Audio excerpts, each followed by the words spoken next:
ایک مرحلے کے بعد دوسرے مرحلے میں شامل ہوئے. پہلا مرحلہ رمضان کا تھا. آپ حضرات ماشاءاللہ کتنے ایسے بیٹھے ہیں جو رمضان میں شامل ہوئے ہیں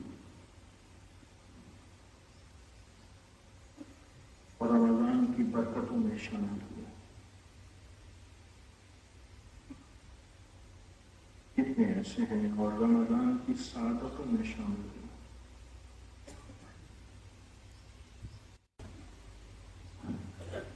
رمضان کی سعادتوں سے کیا ملا؟ کوئی بتائے گا؟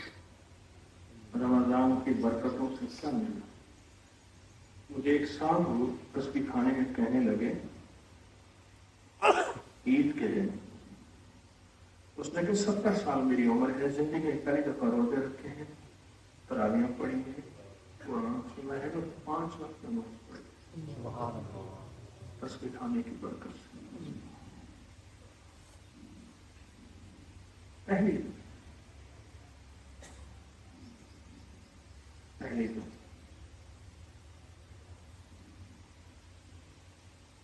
روزے رکھے ہیں، پہلی وہاں آواز آ رہی، ادھر آ رہی، ادھر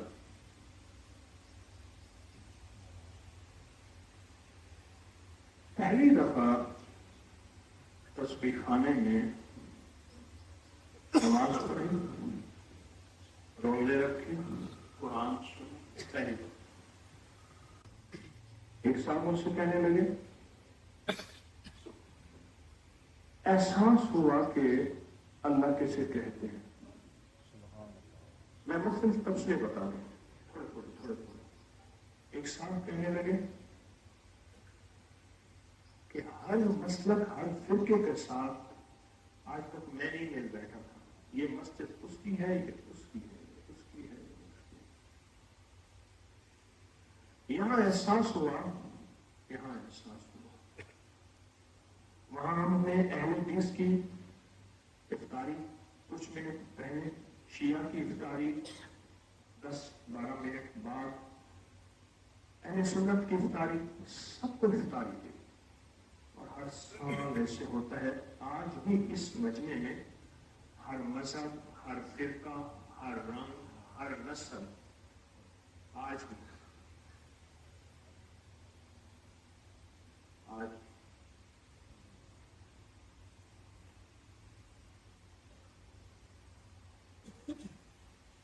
کہنے لگا کہ مجھے مذاہب اور مسالک میں مل بیٹھنے کا پتہ چلا کہ آپس میں محبت کہتے کس ہیں.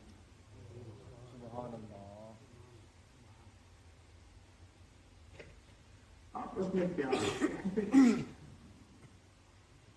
امت کو جوڑنا کہتے کس ہیں. حضرت رابعہ بصریہ رحمۃ اللہ علیہ نے، حضرت حسن بصری رحمۃ اللہ علیہ نے حضرت رابعہ بصریہ کو موم بھیجی، سوئی دھاگا بھیجا قاصد کے ذریعے.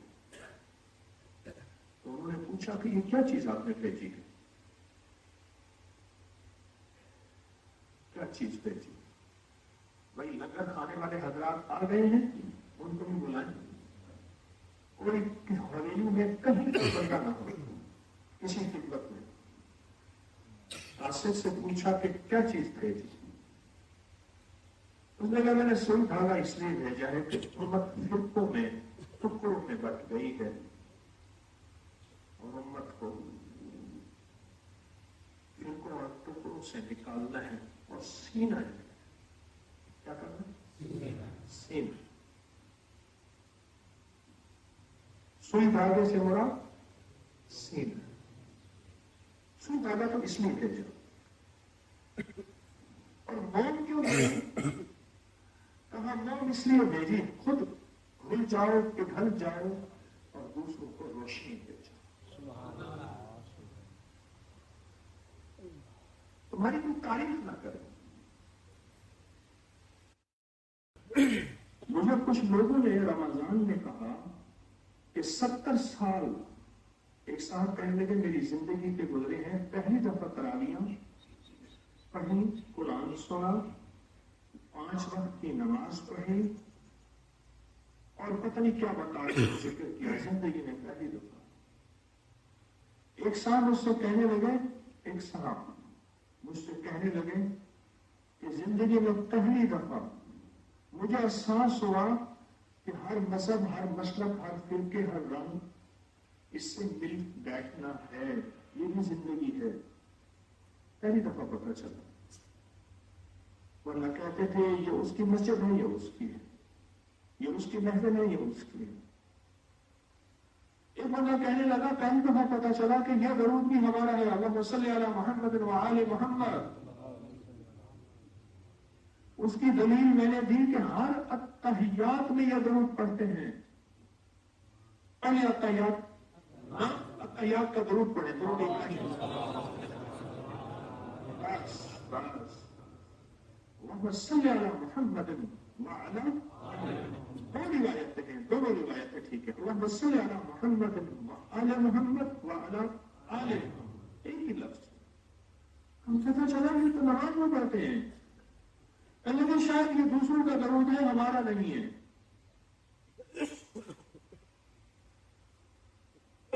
مجھے لوگوں کے تبصرے، لوگوں کے تاثرات ملتے ہیں، اور کچھ لوگ کہنے لگے کہ ہمیں قربانی کرنا سیکھا۔ مجھے آرمی کے SSG کے کمانڈو بتانے لگے، کئی نے بتایا کہ ہمیں باقاعدہ مشق کرائی جاتی ہے، کئی دن کے بھوکے ہیں، نیوالے کو ہاتھ ڈالا اور ادھر سے سیڑھی بج گئی، حکم ہے اب اگلی منزل ہے، اور وہ دو نیوالے جو ایک نیوالا منہ میں گیا، اس کے بعد پھر بھاگے۔ مجاہدہ سفروں کے مارے ہوئے، تھکے ہوئے، بھوک لگی ہوئی، نیوالے کو ہاتھ لگایا، لیکن اگلی رحمت پانے کے لیے، جھولیاں بھرنے کے لیے حکم آیا کہ آؤ ففروا الی اللہ، دوڑ پڑو۔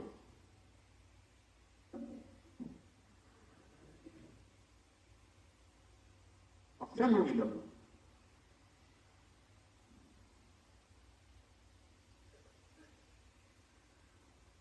میں نے رات ایک بات عرض کی ہے، آج وہ بات دہراتا ہوں پھر۔ قرآن پڑھنے کے لیے ہجرت کرنا، غور سے سمجھیے گا، رواج سے چلا گیا۔ آپ یہاں قرآن پڑھنے آئے ہیں، سورۃ کوثر قرآن ہے، قرآن کی سب سے چھوٹی سورت، اور سورۃ بقرہ قرآن کی سب سے بڑی سورت۔ قرآن پڑھنے آئے ہیں، رواج سے چلا گیا۔ مدینہ کے کوسوں، 17 میل 18 میل دور لوگ آتے تھے قافلے بن کے، کہاں جا رہے ہیں؟ مسجد نبوی شریف میں قرآن پڑھنے جا رہے ہیں۔ دمشق سے 13 راتوں کا سفر، شام دمشق، جس کو ہم دمشق کہتے ہیں، مجھے بھی وہاں جا کے پتہ چلا دمشق لفظ نہیں دمشق ہے۔ دمشق سے 13 راتوں کا سفر طے کر کے کہاں جا رہے ہیں؟ قرآن پڑھنے جا رہے ہیں مدینہ۔ جو چیز رواجوں سے چلی جائے، رواجوں سے چلی جائے، اس کے بارے میں خیال آتا ہے کہ یہ بدعت ہے یا شرک ہے۔ کیوں؟ رواجوں سے چلی گئی۔ پھر کہتے ہیں کہاں لکھا ہے؟ سارا دن جس موبائل کے ساتھ تیرا واسطہ ہے، یہ چیز وہاں لکھی تجھے نہیں ملے گی، جہاں لکھا ہے وہاں تو پڑھتا نہیں ہے۔ رواجوں سے چلی گئی۔ حضرت پیرانی پیر شیخ عبد القادر جیلانی رحمۃ اللہ علیہ، بڑی بڑی ہستیوں کے، بڑے بڑے اکابر کی ہستیوں میں، ان سے پوچھا آپ کا لنگر کیسے چل رہا؟ کہا کہ ہمارا لنگر تو 129 دفعہ سورۃ کوثر سے چل رہا۔ عائشہ سے کہا عائشہ لنگر بالکل خالی ہو گیا، مطلب ختم ہو گیا، کیا کریں؟ فرمایا سارے 129 دفعہ سورۃ کوثر پہ لگ جاؤ، اور سارے 129 دفعہ سورۃ کوثر پہ لگ گئے، 129 دفعہ سورۃ کوثر پہ لگ گئے سارے۔ اور فرمایا اس کے بعد پھر کبھی لنگر خالی نہیں ہو۔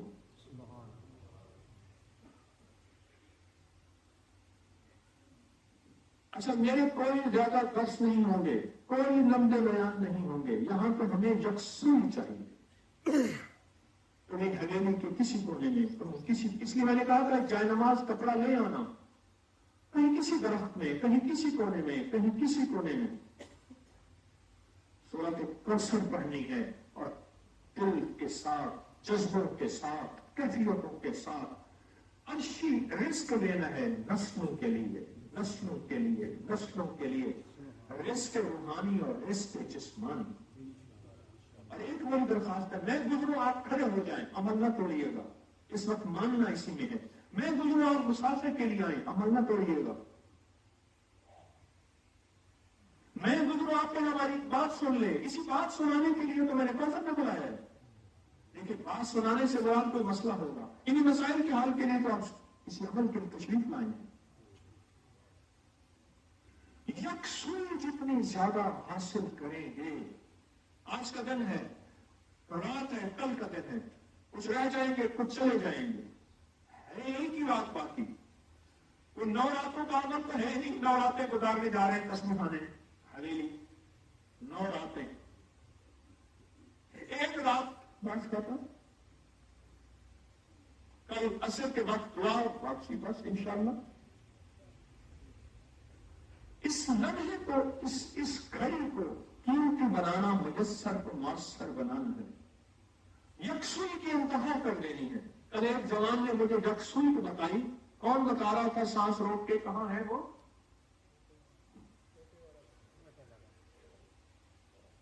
بتاؤ، اونچا بتاؤ۔ کہنے لگے میں نے مشق کی، ایک سانس میں 33 بار کوثر پڑھنے کی مشق کی، 4 سانس میں 129 بار پڑھنے کی مشق کر لی ہے، آہستہ۔ پہلے کہا تھے پہلی دفعہ 3 دفعہ بھی نہیں پڑھ سکتا تھا ایک سانس میں، آہستہ آہستہ محنت کرتے کرتے اب میں یہاں تک پہنچا ہوں، اور ایک سانس میں پڑھنا، آہستہ آہستہ مشق ہوتی ہے، آہستہ آہستہ مشق ہوتی ہے۔ انسان کوئی بھی سیکھا ہوا نہیں آتا، جذبے سکھاتے ہیں، عشق سکھاتا ہے، ولولے سکھاتے ہیں، اور یہ سورۃ کوثر اپنی ذات کے لیے نہ پڑھنا، غلطی نہ کرنا، پوری امت کی نیت کر کے، پوری انسانیت کی نیت کر کے پڑھنا۔ جتنی بڑی دعا اتنی بڑی عطا، اور اپنے وقت کو ضائع نہ کیجیے گا۔ آج کا دن ہے، کل کا دن ہے، بس ختم۔ ایک ایک لمحہ، ایک ایک ساتھ، ایک ایک گھڑی سورۃ کوثر کی میں نے اتنے نصاب کر کے جانا ہے۔ 129 دفعہ سورت کے 129 دفعہ پڑھیں تو ایک نصاب ہے۔ ہمارے ایک دوست 129 کی رات میں کہہ رہا تھا نا کہ کچھ ایسا ہوتا کہ 129 دفعہ سورۃ کوثر پڑھتے اور 129 دفعہ کی تسبیح ہوتی۔ یاد ہے میں نے رات کہا، ہمارے صاحب بنا کے لائے، مجھے دے رہے تھے، یہ تھوڑی سی تسبیح ہیں، 129 دفعہ کی میں نے 129 تسبیحیں بنائی ہیں، یعنی 129 دانوں والی۔ آئندہ سال سوچنا ہے سب نے کہ 129 دانوں والی تسبیح سب حضرات بنوا کے لے آئیں، اجازت ہے، اور یہاں بانٹے، خود بنوا کے لے آئیں، بنا کے لے آئیں، تقسیم کریں ہر سال انشاءاللہ۔ اس سے آسانی ہوتی ہے پڑھنے میں، گننے میں آسانی ہوتی ہے، پڑھنے میں آسانی ہوتی ہے۔ یہ دیکھیں، یہ لائن ہے 129 دفعہ، یہ سورۃ کوثر جو ہے یہ 129 کی تسبیح لائن ہے۔ اللہ اکبر، اللہ اکبر۔ یہ سب سے پہلے تو انہیں دیں جو سارا سال حویلی میں خدمت کرتے ہیں، انہیں دے دیں جو سارا سال حویلی میں خدمت کرتے ہیں، یہ انہیں دے، انہی کے لیے ہے جو سارا سال حویلی میں خدمت کرتے ہیں۔ بس بات میری ختم، اتنی سی بات۔ اب دیکھتے ہیں کہ فرسٹ کون آتا ہے پوری کلاس میں، فرسٹ کون آتا ہے۔ قرآن کہتے ہیں السابقون السابقون، کون آگے نکل جائے گا؟ اولئک المقربون، وہی اللہ کا ولی ہوگا۔ بس آگے نکل گئے. صرف ایک مسئلہ ہے، رات میں نے کہا تھا آپ کو سسکیاں اور ہچکیاں کام کریں گے. سسکیاں اور ہچکیاں. آپ ہیں نرم دل، آپ ہیں رحم دل، آپ اللہ کے دوست ہیں. آپ کسی کو روتا سسکتا دیکھ سکتے ہیں؟ کوئی روتا سسکتا تو آپ دیکھ سکتے ہیں؟ صرف ہچکیاں اور سسکیاں آپ کو موبائل کی تنگ کریں گی. کہتا تھا کہ ساتھ جیئیں گے ساتھ مریں گے. اب رک گئے ہیں تو منانے نہیں آیا، مدت سے کوئی شخص رلانے نہیں آیا، جلتی ہوئی آنکھوں کو بجانے نہیں آیا. موبائل کی ہچکیاں اور سسکیاں آپ کو بہت تنگ کریں گی. آپ نے رحم دل، آپ رحم دل. فوٹو بنانا، تصویریں بنانا، اس کا فکر نہ کرنا، اس کا فکر نہ کرنا. بس ایک فکر کرنا کہ میں کتنے نصاب کس ترتیب سے اور کتنے دھیان سے اور کتنی توجہ سے پڑھ کے جا رہا ہوں، اس کا فکر کرنا. وہ خدمت والے گیٹ والے نے گیٹ کیوں کھولا ہوا ہے؟ کھول کے مستقل رکھا ہوا ہے.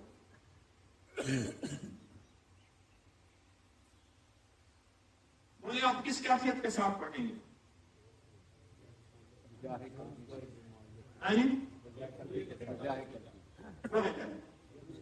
یکسوئی کیسی ہوگی؟ دھیان کیسا ہوگا؟ کہتے ہیں اچھا خاصا ناشتہ کر رہے تھے، ظالم آدمی انہیں ناشتہ چلوا دی. کوئی احساس نہیں، کوئی درد نہیں، کوئی فکر نہیں. احساس درد ہے یہی ہے. یہ کھانے تو گھر میں بڑے اچھے مل رہے ہیں، یہاں جو جھولیاں بھرنے آئے ہیں، مرادیں پانے آئے ہیں، عرشوں سے نصیب بدلوانے آئے ہیں، عرشوں سے نصیب بدلوانے. سچ پوچھیں، اگر فرشوں سے نصیب بدلتے نا، فرشوں سے نصیب بدلتے، فرشوں سے نصیب بدلتے، تو پھر نظام عالم میں مالدار کا بیٹا مالدار ہوتا، نواب کا بیٹا نواب ہوتا. میرے پاس کراچی میں ایک ریاست کے نواب کا پوتا آیا، قصبہ کرسی کے انتہا، میں فلاں، میں نام نہیں لیتا ریاست کا، اسٹیٹ تھی، میں فلاں کا پوتا ہوں، سدا پوتا ہوں، اور مجھے تصویریں یہ چیزیں دکھائی. آپ میرے گھر آئیں گے میں ضرور آؤں گا. اس کے گھر گیا نا، سچ پوچھے کتنا بڑا گھر تھا جس میں 5-6 چارپائیں آ جائیں، اتنا بڑا گھر تھا، اور ان کا سوٹے ٹکڑے پڑے ہوئے تھے اور غربت کی انتہا. اور کہا میں ایک بس میں، وہ کراچی میں جو بسیں چلتی ہیں نا، اس میں کنڈکٹر تھا، اس کا دادا سوا فلاں ریاست کا نواب تھا. اور اگر آپ کوثر پڑھ کے گئے، اللہ نسلوں میں رزق بخت مقدر، رزق بخت مقدر اور رحمت اور برکت اللہ نسلوں میں سے چھاؤ کر دے.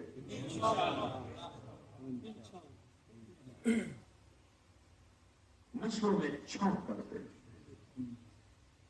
معلوم ہوا کہ یہ فیصلے عرشی ہے، فرشی نہیں ہے. عرشی ہے، عرشی ہے، فیصلہ کرے، فیصلہ کرے. اور اپنے سامان کی خود حفاظت کرے. کوئی چیز یہاں کھلی نہ چھوڑے، کوئی چیز نہ چھوڑے کھلی. ہماری غفلت سے کوئی گناہگار ہو گیا، ہم مجرم بن جائیں گے، خطرناک مجرم بن جائیں گے. ہماری غفلت سے کوئی گناہگار ہوا، ہم مجرم اور خطرناک مجرم بنیں گے. اور کہے گا قیامت کے دن، اللہ یہ اپنے سامان کو، اپنی چیز کو اس نے سنبھال کے نہیں رکھا تھا، میں گناہگار ہو گیا تھا. اور صبح سالن لیٹ ہوگا، چنے کھانے کے لیے مجمع انتظار کرا صبح، اور جگہ جگہ ٹولیاں بنا کے بیٹھے، الگ بیٹھے نہ ٹولیاں. یہی گروپ ٹولیاں تو بنا کے آئے تھے. 1.5 دن باقی ہے. کتنا؟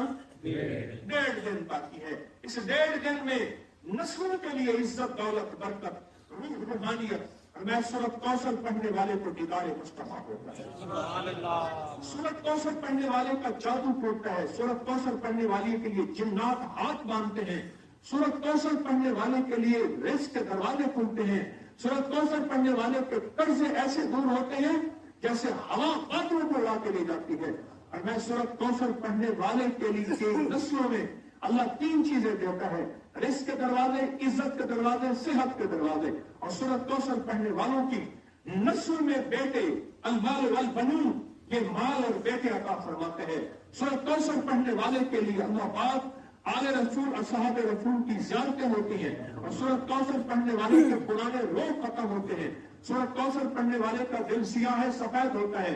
سورۃ کوثر پڑھنے والے کی پیشانی کے اگر ٹھپا لگا ہے، لعنتی ہونے کا، شقاوت ہونے کا، بدبختی کا، اللہ لٹا کے رحمتی، برکتی اور اللہ اس کو سعادت لکھ دیتا ہے. میری منت ہے، پھر ہمیں ایک بات سن لیجیے گا. اسی بات سننے کے لیے سورۃ کوثر کے لیے بلوایا ہے. میں جاؤں کھڑے ہو جائے نا، سورۃ کوثر کا دم ہے، میرا نہیں ہے. موبائل 4 بندے بیٹھ کی باتیں، کیونکہ بعض بندوں میں ایسی عادت ہے وہ جب تک باتیں نہ کر لیں. ہمارے یہاں علاقے کا ایک بندہ یہ 10 کا حج پہ گیا، جو 4 دن کے بعد کہنے لگا بیٹا میں مر جاؤں گا، میرا دل پھٹ جائے گا. سمجھ گیا، وہ علاقے کے 2-4 بندے لایا، ان سے باتیں کی، گپ شپ کی، ہاتھ آوے زور سے ایسے ہاتھ مارا، گالیاں کر کے کہنے لگا میں ہفتہ لانگ میں سیا، ہفتہ گزر جائے گا، میرا ہفتہ گزر جائے گا. نہیں، خبر سب یکسوں کا آخر گھر ہے. یہاں ہر مسلک، ہر مذہب، ہر فرقہ، ہر رنگ، ہر نسل سعادت ہے. کون اللہ کا مقرب ہے، کون اللہ کا دوست ہے. اور دوسری چیز یہ ہے کہ اندر گاڑیاں کھڑی ہیں، یہ پارکنگ میں لے جائیں. گاڑیاں اندر کھڑی ہیں، یہ پارکنگ میں لے جائیں. 4-5 گاڑیاں کھڑی ہیں، یہ پارکنگ میں لے جائیں. بس میری درخواست ہے. اور آخری درخواست یہ ہے، یہاں ہے یکسوئی. مجھ سے کچھ لوگوں نے علیحدہ کہا، کچھ لوگوں نے کسی کے ذریعے کہلایا. حضرت کتمیر کے جال کو توڑنے کے لیے ہمیں بتائیں ہم کیا کریں. سورۃ کوثر سے بڑی طاقتور چیز نہیں کہ ان نشانیاں تیرے دشمن کی حالت اب تک ہوگی. سخت توجہ، سخت دیوانی. یہ موقع ہے، عاشق دیوانے بیٹھے ہیں، اللہ کے دوست، اللہ کے ولی بیٹھے ہیں. کتمیر کے جال کو توڑنے کے لیے اللہ سے منوا کے جائیں.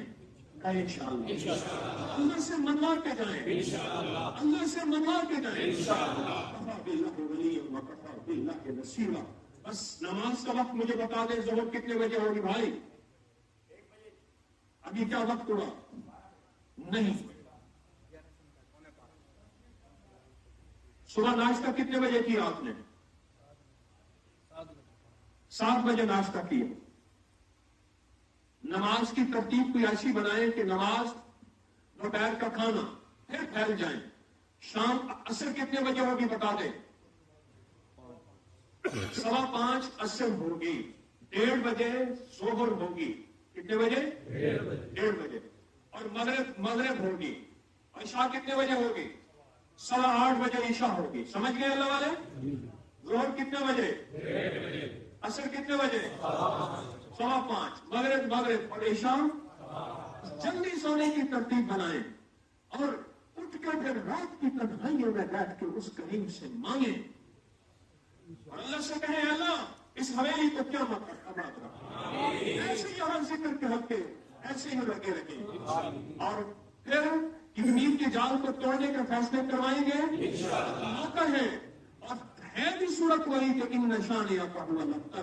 اور جب یہ صورت پڑھی گئی تھی قریش مکہ کے سارے جال ٹوٹ گئے تھے اور رب نے اللہ پاک جل شانہ نے میرے کملی والا اور ان کی جماعت آل رسول اصحاب رسول کو دنیا میں ان کے جھنڈے لگا دیے. بس پھیل جائیں اور پھیل کے سورۃ کوثر کی محنت کریں اور جان ماریں اور مانگ کے جائیں اور منوا کے جائیں اور اللہ سے گڑ گڑا کے اور اللہ سے یکسوئی والے وہ جو سنتے تھے کہ یا اللہ دنیا میں ایسی جگہ کوئی کہیں وہ یہ اکیلے بیٹھے رہتے وہ یہ ہے یہاں بیٹھ کے اللہ سے منوائیں. سبحان اللہ وبحمدہ سبحانک اللہم وبحمدک اشہد ان لا الہ الا انت نستغفرک ونتوب الیک. آمین.